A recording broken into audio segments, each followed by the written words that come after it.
This is episode 71. Welcome to the Ultimate Deck Podcast. Ultimate Deck Podcast. Helping you keep your finger firmly pressed on the decking industry, the people in it, and the information you need to master the backyard. And now, host of the Ultimate Deck Podcast, Shane Chapman. Welcome, everybody, to the Ultimate Deck Podcast. As we mentioned in the intro, this is about the people in it, and two of the people in it are myself and Wade Laurent. Hello. Every week, our studio improves a little bit, right? We got a proper green screen behind, so Yep. that's going to help, right? But that was last week. Help things. We did the green screen last week. Did we? Did we have that green screen last week? Yeah. And then I wore a green shirt. Oh, right. We did the green shirt thing. That wasn't ideal. Anyway, we're live on Instagram again, you guys. So if you're wanting to join us live on Instagram and have some feedback during the podcast, feel free to jump in there. And if you post some comments in there and it adds anything to the podcast, we'll mention it. Talk about it. Do you think we're going to do lives often now? Yeah, all of them. All the time. Like every podcast. There's no is reason live. not to. Okay. Give me two good reasons. Today's episode is about two good reasons not to do the Instagram live with the podcast. None? Zero reasons. Well, See, that's why we're doing it every time. Limits my shirt wearing. I'm not allowed to wear green on Saturdays now. Yeah, well, we were actually rushing to get the store built today, and we had thankfully had a lot of our employees volunteer to come in on Saturday and help us because we're opening this location on Monday. Bryce, can you bring me my phone for a second? It's far from ready, but Simcoe wants the Simcoe news. I think you better get that I was on. like, give me my phone. I dig up some And so we rushed today. We got the store to a position now where we're not going to be at our old location anymore. That's not happening. There's still some stuff to move over that some of the yard guys will be working away at over the next couple of weeks. But as far as if you want to come buy something from us now, it's all going to happen here now at this new location. Exciting. That is exciting. I'm excited to have all of our people in one place again. I mean, we're still under the whole social distancing thing, so it's a good thing we have 2 floors and 6,500 square feet. Not you and I. Not you and I. We're exempt. Social distancing. We're exempt. Government of Canada knew that this is a relationship that cannot be broken. It's a big deal. So we're going to get to the Simcoe news shortly here, but while Wade looks that up, the topic we're doing today is called This or That. And what we're going to do, you're getting Simcoe news. Is that happening? I'm digging it up. There's some good stuff going on in Simcoe right now. I thought they were all locked up, but nope. Okay, good. So we're going to do this or that. What we're going to do is go through every step of the building process on a deck and do a versus on two common options. So we're going to go through, and for example, the first one we're going to talk about is the pile situation, whether to do screw piles or concrete. And we understand that there's more than two options in these things, but then like, what do you call it then? Then we can't call it this or that. It's got to be this, that, or the other thing. And I didn't want to make the title that long. No. So we're just doing this or that, the two most common options. Simcoe news. Let's go. Let's go. Simcoe news. Oh, hold on. What's happening in Simcoe? Let's go. All right. So OPP sees some drugs and weapons from Midland residents during an early morning raid. That probably was close to Mike's house. Where do you live, Mike? Guess. Down the street. There was a rear end collision, leads to an impaired driving charges in Aurelia. How does a fender bender make the news? How's that headline number 2? Probably because they were supposed to be quarantined and they're drinking and driving, man. And then it looks like somebody was charged with luring and sexual assault. Busy weekend for Mike, sounds like. Busy weekend. Getting banged up car accidents, doing some luring. What else? Should we do a different type? Not just the crime, but like maybe just local news? There's got to be some good news coming out of Simcoe too. I don't know, man.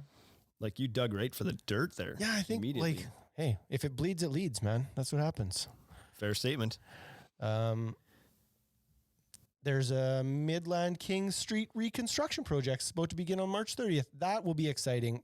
I know that Mark has talked to us before about the King Street and having to have it reconstructed. So they're still like all hands on deck with the city construction right now?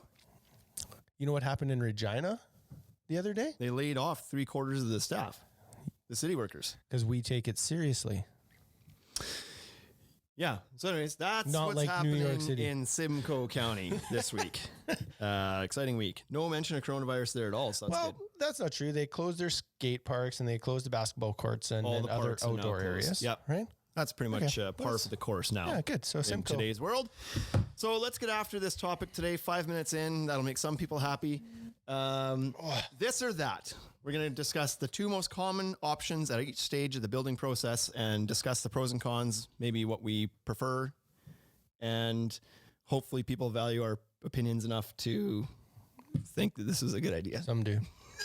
We'll see. Some will value the opinion. We'll see. Some will turn the thing off. Now that we're recording these videos live, I forgot about that. I didn't dress appropriately. I just wore like work clothes. So I knew I was going to be like oiling some cedar today and doing construction stuff. So I'm just wearing like a work shirt from Camo Edge. But I talked to Scott today. Maybe that's why his name is in my head. I talked to Scott Baker today, who's the president of Camo of National Nail. No big deal. No big deal. I sent him a text. Name drop. Big name. No, nobody's going to know who he is. When you have to describe who the person is, it's not as big of a name drop, but some people will know.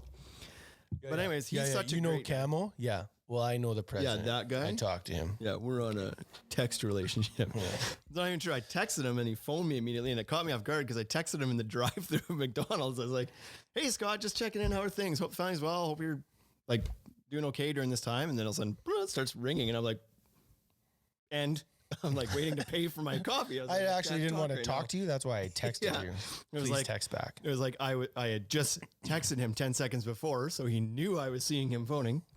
Then I phoned him back an hour later after I'd done lysoling my vegetables. Ugh. Long story. Anyway, we said we'd get to it. This or that, piles. Options, there's many options. The two that we're talking about today are helical screw piles or concrete piles, traditional concrete piles. Yep. What's your thoughts? It depends where you live. So Good. Framing, wood or... my preference is helical screw piles. Yeah. For our area. The reason I like those so much is they're fast to install. They're below the frost line. They're nowhere near as messy, right? It's quite like there's no cleanup. You just in they go. They are amazing. I think they are absolutely the answer in any market that has a deeper frost line than I would say like 2 feet, 3 feet. If you have a deeper frost line than that, then they're amazing for that. And you're in a market where you don't have a lot of like bedrock or a lot of stone in the ground. If you have lots of rock. But you know what? That's don't an do issue. that. Good luck drilling piles with that either, like concrete piles. That's a challenge no matter what system you're going to go with. Maybe you don't put piles in when you have too many rocks. Maybe not.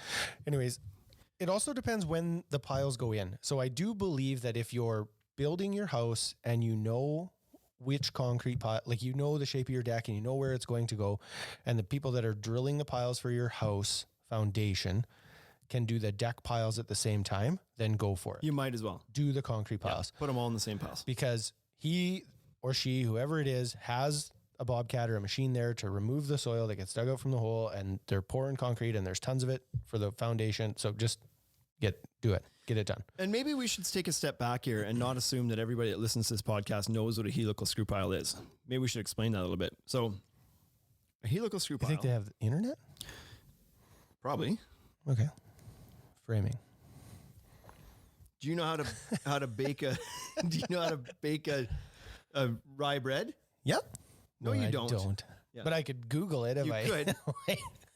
But so people are driving right now. We can't expect them to start Googling things. That's stop irresponsible. Facebooking and start Googling. Yeah. Okay. So helical screw piles are they're typically a galvanized or in some cases stainless steel pipe with a helix on the bottom of it. A whatever you want to call it, a screw, like a single rotation of a screw. Flute. A flute. There's a few different names for it. Or a flight. Sure. And blade. Plate. Blade. Synonyms. Bryce, it's your turn. Oh. This is awful. People are tuning out. Yeah. Out. So at the bottom of the pipe, it's got a big plate on it that is a screw. It screws itself into the ground. Yep. And so they're driven in hydraulically because they take quite a bit of torque to do. And so you bring in a machine, it twists this thing into the ground. The depth depends on your frost line in your area. Correct. In our area, we have a very deep frost line, probably deeper than anybody that's listening to this podcast in the prairies of Canada. And so our frost line can hit 6, that's average. 6 feet is average. Could be a little bit deeper, could be a little bit shallower, depending on when the snow falls in the winter. But so ours are 10 feet is common. Yes. You go out to Ontario, they use 7-foot ones all the time. That's and pretty I'm good. sure in more southern markets, they probably don't bother going that deep. If you don't need to get that deep for the frost and your soil is stable, then you wouldn't have to go that deep. So it probably depends on your market a little bit. Yeah, we have a combination of like really bad soil and deep frost. right? Yeah. So ours are good at 10 feet. Hey, So put finders in. the other problem with the concrete piles is you have to, in our market, you have to dig those things so deep that most people don't believe us when we tell them how deep piles for houses go. Correct. So when you're out in like Dr. Dex, for example, Jason Russell out in Washington, or Blake down in California, Deck Pros, they dig their piles like 12 inches deep. Like you hand dig that all day long. That's all so I find if that you're in so that funny. market where that's all you require, Tennessee is 16 inches down. 16 inches in Tennessee. If that's all you require, then you're right. Helical screw piles probably don't make a ton of sense there. You're not exposing a lot of mess. You're not digging up a bunch of stuff. You can hand dig that hole, no problem. It's not a big deal. Yep. It's just easy. And the amount of dirt that you're pulling out of there is pretty easy just to spread out somewhere and not a big deal. The big deal comes when you have to start digging those things 3 feet plus because you can no longer dig that by hand so easily. Mm-hmm. Now you might be bringing in an auger or an auger bit on a bobcat or something to dig that hole. And now you got a fairly sizable mess that comes out of the hole as well that you have to dispose of. You can't just rake that out and leave it. You got to get rid of it. So in those markets where that's the case, it's a little bit closer of a race between which one is more ideal to use. But if you are in a deep frost area, helical screw piles are ideal because they drive in immediately. It's a 5-minute thing. It's 5 minutes. It's in the ground. Ready to build on. Second the sleeve pops off the top of it, you screw the saddle on and you're ready to build. There's no waiting for the concrete to set up. They don't need to cure. Our frost line being 6 feet, they put these things 10 feet in. When they do piles for houses here, they're 18 feet deep. Mm-hmm. Feet. Yeah, 14 to 18. Feet, you guys. Not 16 inches, 16 feet or more. So it's insane. So imagine digging out a hole. How much dirt is coming out of a hole that's 12, 16, 18 inches wide and 18 feet deep? And combine that with the fact that it is solid clay that comes out of the ground here. It's awful. So you're not, even if you were ambitious and were like, oh, I'm going to shovel that, I'm going to wheelbarrow No, you're not. 3 yards of dirt per hole away. No, you're not, because you can't shovel it because it's just dense clay. It's like dried out Play-Doh. So for that reason, they are amazing here. Quick, and the cost, because of doing an 18-foot deep concrete pile, is not cheap, right? You're already at $400 or $500 per pile if you're dumping it in there, right? All day long. And the screw piles, it's Canadian dollars, but which now is like a way bigger difference than exchange rate. But the screw piles are $300. So at that point, their screw piles are actually a little bit cheaper, and they're quicker and they're less messy, and they're just amazing. They fight frost more effectively. So we're big fans of screw piles. Again, in your market, if you are 2 feet or less, 3 feet or less, probably concrete still makes more sense to you. Yep. So this or that. Our votes for helical screw piles, but market dependent. Right? Mine's a timing thing. Mine's timing. If it goes in, if you can put the pile in at the same time you're doing the foundation, do concrete pile. Yeah, sure. Other than that, do a screw, like a helical pile, screw pile. Yeah. If the machinery is already on site and you're already excavating dirt and you're already hauling it away and all those things are already taken care of because there's already piles going in, then obviously, do that. So good then. We've got a couple of our employees in here. That's Carly, I saw just signed in, and I think I saw Daryl in here before. So our Saskatoon crew is tuning in. Good, man. Oh, yeah. Hey? Yeah, look at that. Good job, guys. Mike, Eric, say hi to Carly. Yeah. Not much for interactivity in today's podcast. We had Harp the Dex? Harpeth Dex? Killing it. Harpeth Dex. I'm going with Harpeth Dex. Made one comment there. Great execution, bud. Yep. nailing it today. So Carly gives a thumbs up. So next stage is the framing stage. So your two options here, not as many options on this. Your options are basically to do it out of wood or to not do it out of wood, which means steel or aluminum. So wood or metal is essentially what we're talking about here. Because in some cases you can frame, like wood could even be hardwood. You see the odd deck that does get framed in hardwood as well as the decking surface. It would make sense to me to do your rim joists in hardwood. Sure. Like your outside joist and your rim joist in hardwood, that makes sense to me. But I wouldn't do the whole thing out of it. The problem with some of that stuff is like when you're doing a hardwood deck is screwing into this softwood framing that we have is that sometimes the screws don't hold in it. Yeah. Right. Like when that Ipe wants to cup or move or whatever, it has the ability to pull a screw through that soft lumber. Yeah. So because of that, sometimes people would actually do like Ipe framing as well, or some sort of hardwood framing underneath it as well. Or there's some companies that'll sell a hardwood cap that would cap your joist, and you basically like structurally screw that down, and that way your screws are going into hardwood again without the whole joist being hardwood. Right. But that's a good idea. But what we're talking about, the categories we're kind of talking about here are like pressure treated framing versus steel framing, we'll say, or aluminum framing. Yep. And I don't think that there's any doubt that the better, longer lasting solution here is steel framing. It's a no doubter. There's very few cons to it. There's a couple cons to it. There's very few, I guess, longevity cons to it. It just is it's straighter, it's flatter, it's gonna last longer than wood. It can't rot. Like it's just, there's so many good things about it. Yeah, it's true.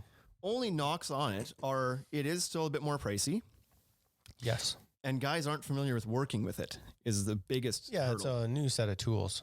Yeah. Right? And there are some challenges too with sometimes the fastener placements means you got to, notch the back of a deck board out to make sure it sits flat because, there's a metal fold somewhere or a hex head screw in the way or something, and you got to work around those details. So there are some little nuances about steel framing that aren't as great. Yep. A little bit present some challenges. One of the things that I did find the finished project interesting was that the blocking for railing in these metal decks at this point is still calling for just adding wood to that. No, not on Fortress. Okay. This has come up. I did the research. They have a blocking solution. Okay. A steel blocking solution. Okay. Well, that's good. They should. But in the past, I've seen that, or that you were supposed to use wood posts under the deck still, like steel frame, but you were putting it on wood 6x6, and it's like, well, that's one of the most common rot areas, and it's the one holding up the whole deck. That should be steel too. Yep. But the Fortress Evolution framing is fantastic because it's taking care of those things, and it seems to be catching a little bit of fire now. Obviously, the Trex Elevations is the other major option that are out there. Those are kind of like the two big ones. There are some aluminum options out there, like Dexpan, and I can't think of the other ones off the top of my head, but so there's some options out there. Eric Teru from Instagram. You're killing it. I love it. Just so good. I love it. Yeah. Asked a question here. He says, what's the upcharge to steel framing? So that's the $1 million question. That's what everybody always wants to know, right? In the past, before Fortress came out, the upcharge seemed to be on average about 4 times more than wood framing. So your wood framing might have been $3 to $5, depending on your market, per square foot for your framing materials, and you could have expected that to be more like $12 to $15, $16, $17 a square foot for steel framing. Yep. One of the big pushes that Fortress was making was saying our system is like great for all these reasons, and one of the reasons is the cost is a lot lower than what's traditionally been expected on steel framing. Now we're talking about a 2.5 times multiplier. I think that's reasonable. I just think that's a reasonable number. If you think about how long the deck boards are warranted for, 25 years or more, maybe 50 in some cases, lifetime in others. Yeah. And your framing is going to last 17 years to 20, then it makes sense that it would be twice as much money because it will last. Like you would have to build that deck twice out of pressure treated wood in the time that you would have to build it out of steel or aluminum. Yeah. So they're like, at 50 years, it's a wash. Yeah. No, at 18 back to that years, longer lasting. You know what I mean? Yeah. At 18 years, it's a wash. As soon as you replace the frame of the first one. So yeah, so I think what Fortress, they seem to have shied away. I know when we saw this framing the last couple of years at the shows, that was the word. It was like 2.5 times, 2.5 times. Recently, they seem to have shied away from saying 2.5 times all the time. But what they have said is that the cost of a dimensional piece of joist material or something as compared to a wood equivalent, it's about 3 times more. If you were to take like a 2x6 16-foot piece of steel for Fortress framing and a 2x6 16-foot treated piece, it's probably about 3 times more. How it gets down to that 2.5 or less is that joist material spans a lot farther. And so you don't need as many posts, and you save on the amount of materials in the deck because of your spans increasing. correct. And with wood, you have hangers and connectors and all that stuff. And with a Fortress system, that's already punched into the ledger, right? Yeah. There's no extra stuff. So Trex is a little bit different. I'm kind of working on one right now, actually. Yeah, in Saskatoon. You're doing a Trex quote right now, right? So yeah, we'll not me learn personally. a bit more about that. Yeah, you're working on it for somebody. I'm working on it for somebody, but yeah. So yeah, wood or steel, that the big benefits of steel are longevity. It's not going anywhere. It's perfectly flat. It's going to stay flat. It's not going to crown, bow, twist, crack, shrink, any of that stuff. Your deck, when you build it, when you leave, is going to look the same. It's not going to dry and get wavy or anything. So that's the fantastic part about it. The cost is getting better, so becoming less and less of a con. The biggest hurdle, again, is for just the lack of familiarity with working with steel for contractors, right? And DIY is probably not likely to pick up a steel frame deck, right? Like they're going to stick with wood. Wood is just economically, it's a little bit less expensive. It's more familiar to work with. Those are the pros. Readily available. You stop in any lumberyard anywhere and you're going to be able to pick up some lumber. The steel framing right now logistically is a little tricky. I know that Fortress is, I just found out this week actually that Fortress is stocked in Ontario now. Yeah. Yeah. And Trex, I still don't think is stocking it in Canada from what I understand. They still have to bring it up out of the US. So yeah, still a little trickier to get your hands on for sure. And I don't suspect that's going to change anytime soon. No, lumber's always going to be more readily available. Absolutely, lumber will be more readily available, but I think you'll start to see more people stocking steel framing. Like we might start to see somebody in Calgary or Edmonton put it on the ground, possibly. Potentially, yeah. So then it becomes a 1 week wait rather than 3.5 or 4 week wait for us. So yeah, if you can get it under that 2 week wait period, I think then it becomes a viable option. Absolutely, because if you're doing steel framing, you're going to have to run that past an engineer and city and blah, blah, blah, right? Yeah. If you do wood framing, everybody already understands that. Your inspectors understand it. They know what to expect. Yeah. If you're doing a steel frame deck, you're going to run into some roadblocks. And so you have at least 2 or 3 weeks of fighting with the city before that starts to be like, oh yeah, okay, yep, absolutely, I get it. So I don't know the Trex elevation system well enough to know what they do to combat this, but Fortress, the solution to the whole getting it passed thing is that with every deck that they do, framing that they send you, they have it pre-engineered essentially.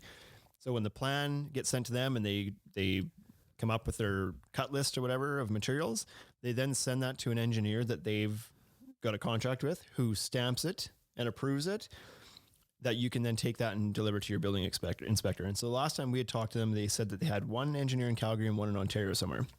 So 2 engineers within Canada that would be doing these sign-offs. And so that's amazing. And somehow that's worked into the cost of the framing. So. Yeah, I heard there's a little bit of a hold up in that right now, that sort of the bottleneck in the whole system right now for us in Canada locally is getting it engineered. There's a bit of it seems to be slow right there. Not surprising. That sounded really easy. And it was like, you're just going to get this. And it's like, oh, wow, that's pretty cool that you can line that up. But so not surprised that there's some hiccups to that. So I'm a proponent of steel. I'll move to steel. Yeah. So on your piles, steel. On your framing, steel. No, I went concrete. Huh? I went concrete piles. You did not. You only did it if it was at the time of the build. Well, that's when I would build my deck. That's when I would plan my deck because I'd want it built into my mortgage. So yeah, fair enough. Okay, I'm concrete, steel, sex appeal. Is that how that goes? Oh, well, I suppose we'll see. Decking. Next category. You put your piles in, you framed your deck up. Now you got to put some decking down. What are you putting down? We're going to talk about wood versus composite, the obvious comparison. And for sake of keeping this simple, it's softwood. So treated or cedar versus composite or PVC, like a low maintenance. Yeah, there you go. I was going to be like, well, let's lump PVC into composite and hardwoods into wood. Fine. Well, hardwoods into wood, that changes the game a little bit though. But anyway,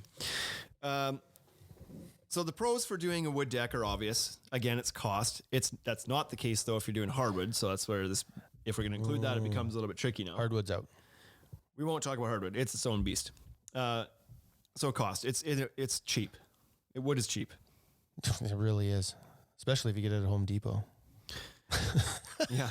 Well, the funny thing is, it's not usually cheap at Home Depot. It's expensive. Just the quality is cheap. That's right. But you're like, for the most part nowadays, outside of the odd person who just really wants to have the feel and look of wood on their deck, most people, at least in our market, or at least I would say in all of Canada, other than maybe mountain regions, are wanting a composite deck. They only go wood if that's within the budget. Outside of that, they want the maintenance-free stuff. Most people do, right? A lot of people love the look of wood and the feel of wood, but they don't like dealing with it. So I just want to pressure wash my deck off and barbecue. Yeah. Have my friends over. So there is some people that just love the look of cedar. I think there's always a bit of a and it's cheaper. Like, I like the look of it and I don't want to spend for composite. Yep. We had a customer last year, I want to say, that she was not, or maybe it was 2 years ago, that she was not doing plastic decking. She hated the feel of it on the feet. Like the feel of it, she's like, I don't like it. It makes me cringe to walk on it. Oh yeah, they did bamboo. Is that right? Wood of some sort. Yeah, they ended up doing a bamboo product. And so there's the odd person out there that has that. They just can't get over they want natural materials. They don't like the feel of the plastic. To them, it bothers them. I'd say that's pretty rare. We have a couple comments in the Instagram live here. I hope it's Harpeth. Harpeth Deck says, we can't get anyone here to go with composite. So do you think that's a price issue there? Or I don't know where you're from, so I don't know if it's a Tennessee. regional thing. He's from Tennessee. Right, Tennessee. Or is it just that there's that's the trend right now is wood down there? What's the deal there? Eric Teru says, we still have an uphill battle to move over to composite. So he's in Quebec outside of Montreal. And so same problem there, I guess. In our little siloed world of Saskatchewan, composite is king. That said, I say composite is king. The numbers are probably still overall more wood decks go down. Wood is the most popular everywhere. But again, most of those people are settling for budget reasons. They want the composite. So yeah, so because 80% of the market is still wood. Let's not, when I say composite is king, yeah, in North America, 80% of the market is still wood. So wood technically is still king. But what people desire, this is like saying 80% of the market is, Ford F-150s. And it's like, but if people had the choice and no budget, they'd be buying prettier, more expensive Teslas. trucks. They'd be buying Tesla or Cybertrucks. So, yeah, I was gonna talk about that, Harpeth. Price mostly, but no one has it and no one really knows about it. So what I was going to say is it's likely a selling technique, right? So I found that once we really got comfortable selling the value of it and the extra expense, and we could sort of defend that to people, they started to believe us, right? And it was like, oh, look at how much these guys believe in composite. It must be worth it. And so I know that my dad's lumber yard is in rural Saskatchewan, and when they go to sell composite, the way they do it will never result in a sale of composite, because they start with, well, we have Trex, but it's a lot. Do you want it? That's never going to work, right? So if you pitch the price of wood and then you pitch the price of composite and then you tell the value add of composite, more free time, better weekends, no work, blah, blah, blah. I feel like that's probably a thing. Availability is certainly hard. You need somebody to help you. You need somebody to kind of back you on that, a lumberyard to bring some of the product in. And I think Trex is probably a pretty easy one to bring in. It's brand name is well known and readily available, and most lumberyards will take it. So anyways, once you believe you can sell it, I think it'll help. So sure. So what else do we have for comments here? This is an interesting comment here from Eric Theroux in Quebec as well. The cheap stuff is too readily available and too many people have had bad experiences with that stuff. Oh yeah. So that's an interesting take on this, is that if you've got this cheap Chinese garbage that's the quality is absolutely terrible on, but it's cheap. So that's what people do. They're like, oh, I can get wood for $1, or I can get this cheap composite for $1.50. Oh, that I'm willing to spend. And then they end up with a crap product that fails on them. Yeah. Good luck selling them something. Then good luck them. The next person they talk to tells them like, yeah, composite's great. You don't have to, there's no maintenance to it. You just have to wash it off. It doesn't stain or fade. It's like, yeah, that's what the last guy told me. And my deck lasted 3 years and was falling apart. Yeah, it was garbage. The cap peeled off. Because some cheap crap off a boat from China came in and ruined the entire category for some people. So that's interesting to hear that. Yeah, for sure. The Notorious 73 says composites are becoming more popular here in Australia. That's good. And yeah, I mean, it's the way the market's going. There's no doubt that even the ones that are having trouble selling composite decks now, it's only a matter of time. That's what people want. Like, that's the way the industry trend is going. It's trending in that direction. Yep. So green room. Bro Laws or Us says there's a green room now. It's so last time when we had you guys on, we were in the old studio and we had an actual real life physical backdrop. And we've moved to the new studio now at our new location, and we've decided to go with the green screen, the whole thing. And so there's that. It's not a green room. It's more of like a green sheet. Yeah. Well, let's show the people. This is what you get if you tune into Instagram. Uh-oh. You can't pick it up. It's too heavy. If you tune into Instagram, you get extra bonus features to the podcast. Okay? So we've got our lights. Oh, yeah. Show them producer sound Bryce. panels on the wall. Hey? Look little whiteboard for notes. There's the guy. There's the guy behind who posts the podcasts up on YouTube now for us. And so it's just we don't have our ceiling in yet, so we still got a bare ceiling up there. But there you go. There's a tour of the studio. Great tip, says Harpeth Decks, probably about how to sell it. I'm guessing he's talking about. Eric Theroux says, when you did that temperature test a few years back, that helps me a lot. So that's great to know that that's. Do that again. We do need to do an update on that because things have changed since we did that. We didn't have decorators. Yeah. And decorators is supposed to be one that actually maintains a cooler temperature. So we should do that test again. When we get some hot days this summer, let's do that again. And update that because I know it helped a lot of people with that. And so that last graphic we just did too last week about the different profiles and kind of what to look for also helped a lot of people because a lot of these crap brands have those hollow core profiles to them. It's like you see that it's a red flag right away. That doesn't necessarily mean it is guaranteed to be junk. It just means that 99% chance it's junk. Yeah, it gives you just by the profile, at, right? But boy, we have a lot of comments coming in here now. So it's a big market here in Australia, says the Notorious 73. TimberTech, AZEK, and our own Modwood made here. Sorry. That's good. Yeah, I've heard that TimberTech and AZEK seem to be kind of more available. Donning and Decking has mentioned that quite a few times. He's been using a lot of that stuff. Yeah. Brolos are also saying the common homeowners don't know that there are stores that specialize in selling decking materials. Unfortunately, box stores don't have the choices or the knowledge, unfortunately. So that's a big thing too. If the only option you have in your town is a Home Depot, then you walk in and you've got rows upon rows of lumber inside sitting there. And then you have one little section of some 12-foot grooved whatever, something like a couple of crap brands. They usually have a brand name. And then a Trex or something. Trex or cheap Trex. But they carry one length and they don't carry any of the fascia boards and they don't carry any of your solid edge material. And so you look at that and you're like, well, like they're not taking it super seriously. So why should I? I don't like the box stores. They're obviously doing something right. Like everybody goes there. I go there. You know what I mean? Not to buy decking, but I go there. I buy stuff there. I shouldn't, but I do because it's convenient. They have their angle. It is convenient to be able to go to one, like, because they're located in your neighborhood. So if you need to just run in, grab something quick, it's easy. Yeah. They have everything. So if you need, if you're doing a full reno and you need bits and pieces, then you can go to a place that has everything, not so specialized. But if you're just building a deck or if you're just doing a kitchen, then there's better places to go. And often go to a specialized store the pricing is often better in the specialized stores. That's what people don't nearly. That's where they get mixed up. They walk in these giant buildings and they think, oh, it's a huge building. It must be the cheapest. They must have real good buying power. Yep. You know what they have? Really big overhead. Yeah, that. Really big overhead. And they didn't grow to 890 locations not making money. So they're making money off your back. Yeah. Anyway, Wood versus That was a composite. good conversation we had there with the people on Instagram. So that's good. Let's get on to railing. So I think before we move on from decking, obviously composite is the attractive thing that everybody wants. Even the comments in here that said, no, my market's still wood. It's like, but people want the composite. They want composite. So here's the other one that Harpeth could use is that break-even point. We talk about this all the time.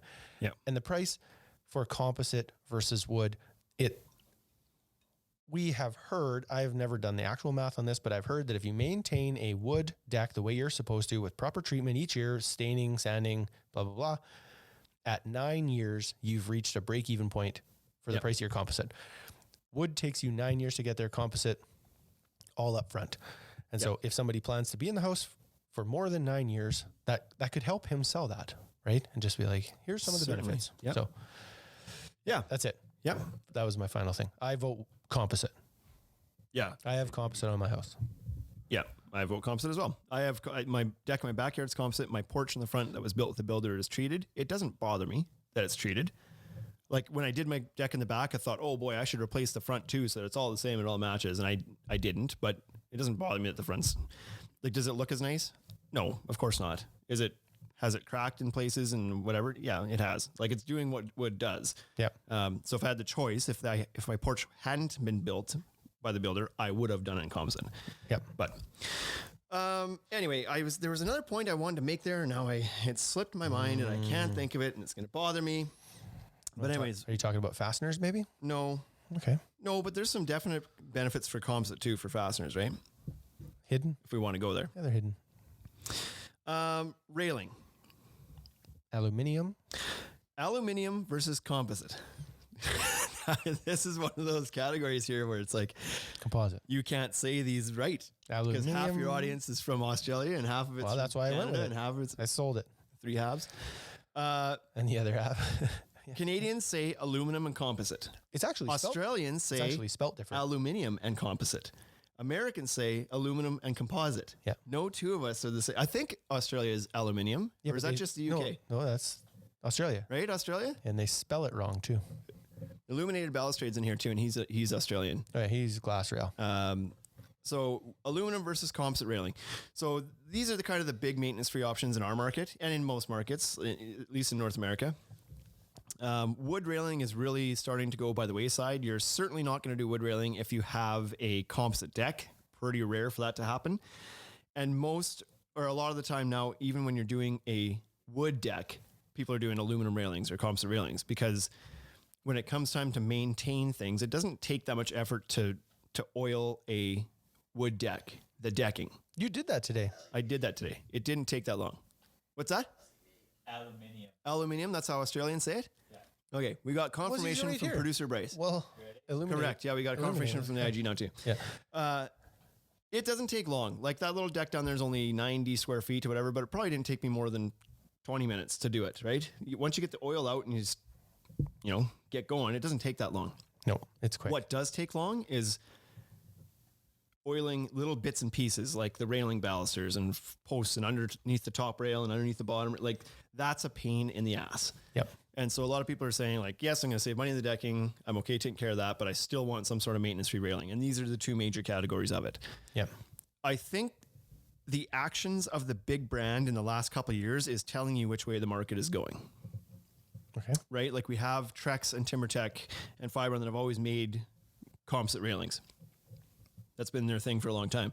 But each of them now, I don't know about Fibron, but TimberTech and Trex now have their aluminum railings as well. And so there's a lot of aluminum railing companies out there that we stock 3 brands of them: Regal, Ideas, Century, Fortress.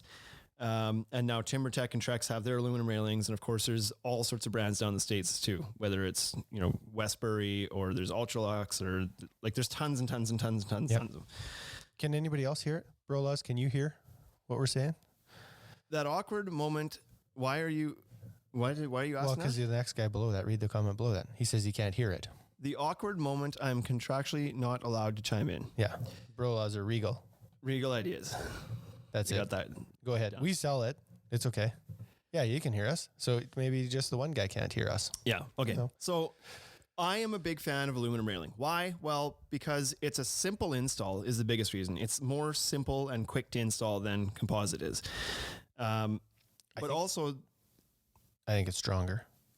Yeah, I think it's less likely to warp or twist or have callbacks in the future. The problem with composite sometimes is that you're relying on wood inside that post a lot of times. There are the steel post option, or instead of using a 4x4, it's just a lot more money, so a lot of people don't do it. So they put a treated post inside that sleeve, and then it may twist over time, and then that pops the brackets off. But I think you're right. It's like you're screwing stuff into plastic sleeves, and everything's plastic, and plastic can crack and break, especially in cold weather. Especially here, right? It's not a huge issue, it's but bad here. I think if I was in a climate that was a little warmer, you know, if you're in the U.S., anywhere in the U.S. is probably a little bit better. Minnesota might not be that much better in North Dakota, but well, and I cold think here, man. Composite railings are more popular further south, like in the U.S. for sure. I know that we've spent some time at these shows, and a lot of the U.S. guys in the last couple of years have been out at these shows looking for aluminum railing because they're wanting to make the switch, and it's tougher for them to find down there. And we're like, well, that's crazy because that's basically all our market is aluminum. It's 90% aluminum up here. Yeah. So I wonder if Harpeth is installing aluminum railing. He says he has a tough time selling composite decking. So what's he doing for railing? well, I don't know if you have to ask him. I'm on it. Is he still in He here? might be gone. If Who he's still knows? in here, I'm sure we'll hear from him shortly. But Okay. yeah, that seems to be the trend. So aluminum seems to be, no, I don't know that composite's ever going to go away. It provides a different look and a different feel and different options. So it's not that it'll go away. I just think the market share in Canada is very strong to aluminum. And I think in the States it's shifting that way. It's You moving didn't to see a aluminum. lot of that anywhere. So Well, that's strange. yeah. Railing wrapped up. Next and final category is lights. Do you have a preference? You like aluminum more? Yeah. I like the look of composite more. I do think that composite does provide a nice, like there's more, it can look a lot of different ways. I like the look of it too. I just wish it was stronger. That's all. Yeah. Okay. Mostly wood, some cable. Yeah, that's good. So yeah, the cable and illuminated balustrade mentioned before, two glass railings. Like both these systems you can put glass into as well. Like aluminum railing systems could be picket, or it could be glass, or it could be cable. And same for composite. You have those. The infill is optional. Yeah. But what the main structure is built out of is trending aluminum. It seems. At least that's what we thought till this IG. Now the whole podcast is shot to shit. Shot. Might as well turn it off.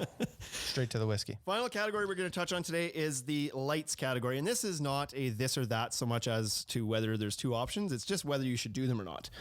So lights yes or lights no. That's tough, right? No, it's not. Heavy Yes, it yes is. on lights. But It's- some of the guys in here are having a tough time selling composite. yeah, so their customers have already saved the money not doing that. Throw some damn lights in the deck. It can take a very plain, boring wood deck to another level. And I have used the same theory logic while selling to people who are going with an entry-level composite. Whenever you do lights in your deck, whether it's on the railing or on the stairs or on the fascia, whatever, when your neighbors or friends or family come over and look at it, they will immediately be taken by the lights, because most people will spend the money on a fancier railing or a fancier deck board when really what you notice is the lighting. Yeah. And so Would you just look at it? would you just look at Just it? Stand there looking at it. Look at all those lights on there, hey? Just stand looking at these lights. Got me walking standing around here. and looking at it. I think that, the lights. The wow factor of adding lights can take a whole hum deck and flip it to wow. And you could do that. You have with a small budget. your treated deck. You're looking to refinish it on year 5. Sand it up. Put some new oil on it. Throw some lights in there. Put some aluminum rail on it. That's a whole new project. That's all of a sudden, the right? best. The best vibe and ambiance on a deck is at night with some lights. Yeah. Like sitting on your deck in the middle of the day is great. When the sun's out, sure, that's great. Yep. But you want a super cool vibe? Go out and sit on your deck at night with it all lit up. And for that matter, your whole landscape. We've got Sean Stephan here from the Rusty Shovel. He's going to agree with this, because even more so on landscaping, like we sat through an Inlight presentation yesterday, and they talked a little bit about why did you Not me. I didn't. Oh, okay.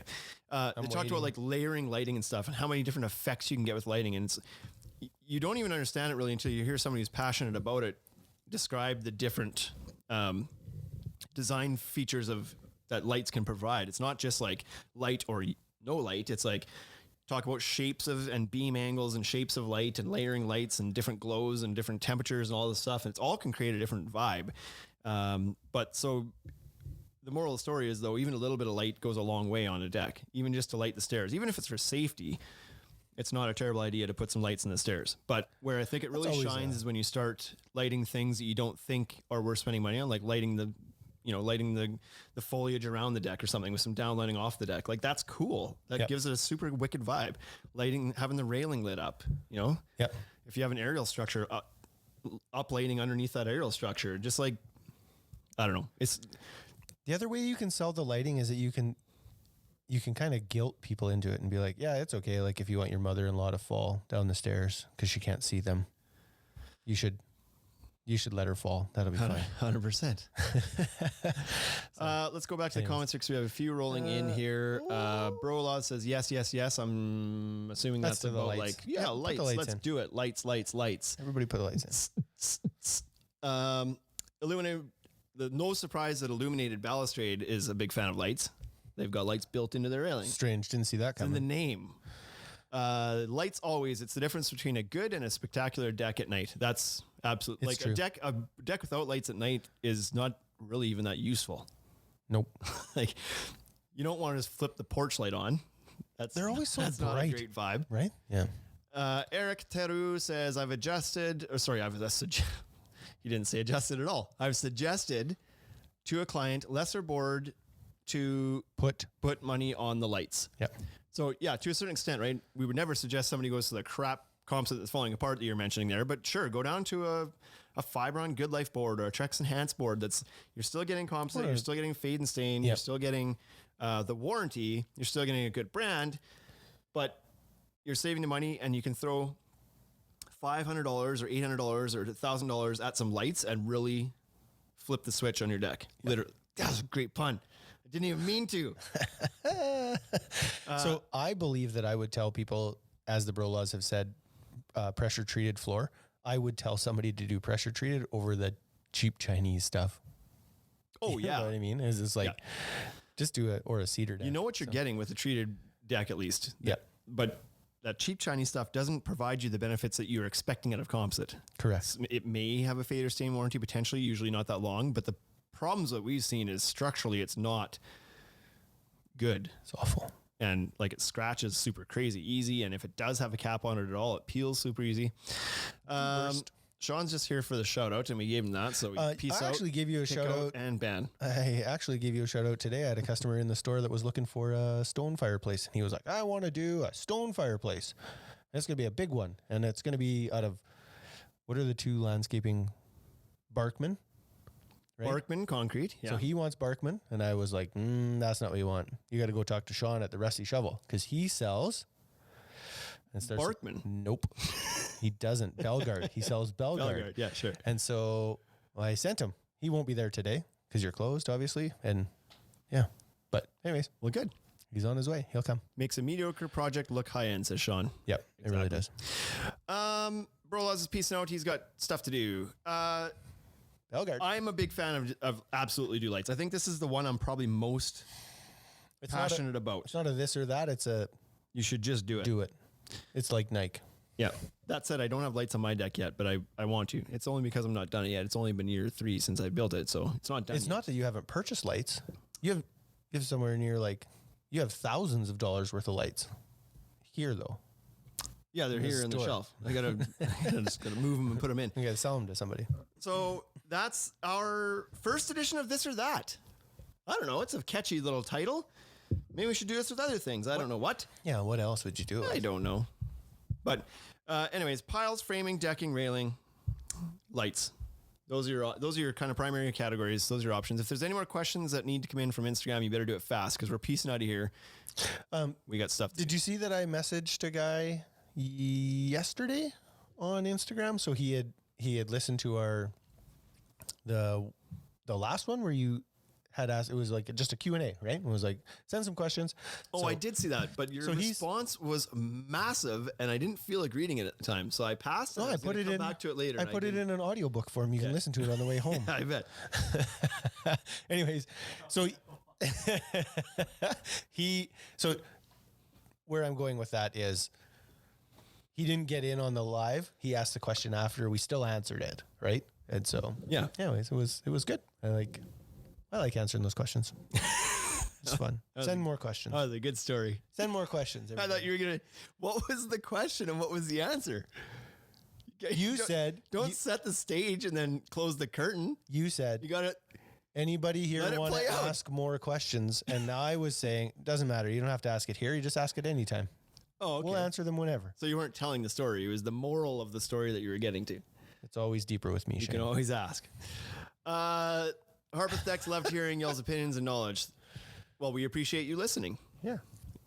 Good luck, man. I hope you can sell a composite deck this year. Composite Let's deck. go for composite decks. If you need some help with it, we posted recently that we have the ultimate deck guide is ready for this year. It's That's up a and good it's one. amazing and We just got this. so good and it's probably the best thing that anybody's ever done and ever.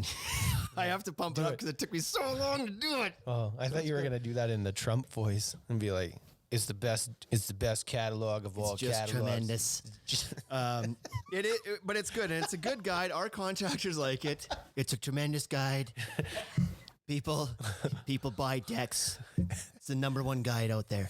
There's no better guide. There's no better guide than the ultimate deck guide. You haven't seen a guide this good. What it is we use it as a sales tool because what we've done is the products that we carry, we put into this thing. So people visit the store, they have a look at things and they're like, oh my God, I've got 7 boards I looked at that I like and I want to take some samples home. But what we've done is have this as a bit of a shopping guide. When you open it up, inside is like each brand that we carry. We have their complete lineup of colors in little color swatches with all the names and kind of like relative price point-ish kind of things. So people can kind of walk around our store with this book and kind of check off the ones they like so that they have the information with them that they can take home without necessarily carrying a box of samples home.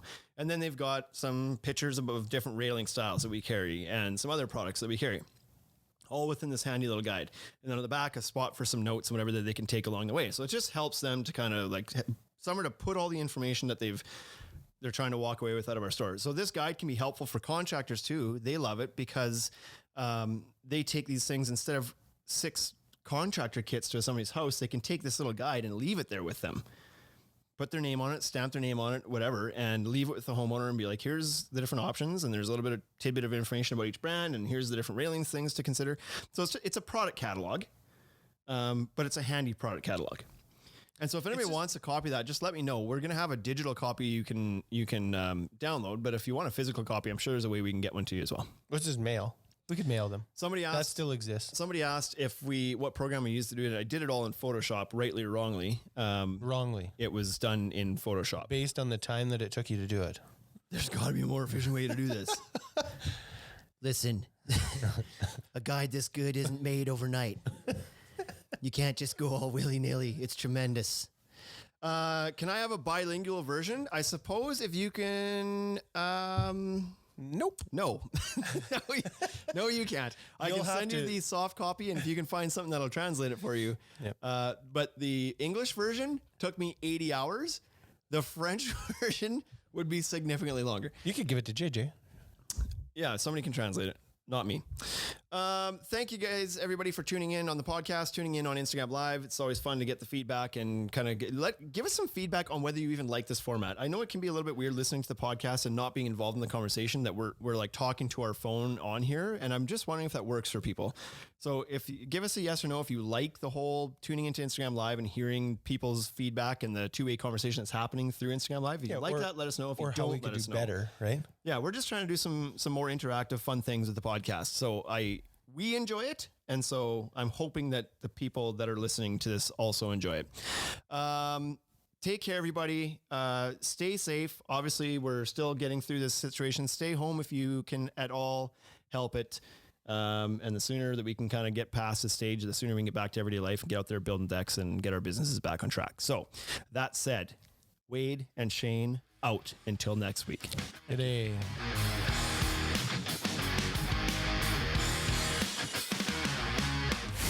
You've been listening to the Ultimate Deck Podcast. Ultimate Deck Podcast. Brought to you by the Ultimate Deck Shop. Shop with us at www.ultimatedeckshop.com or check us out at all the social networks we can keep up with. Hit us up for any collaboration or sponsorship opportunities. Thanks for listening.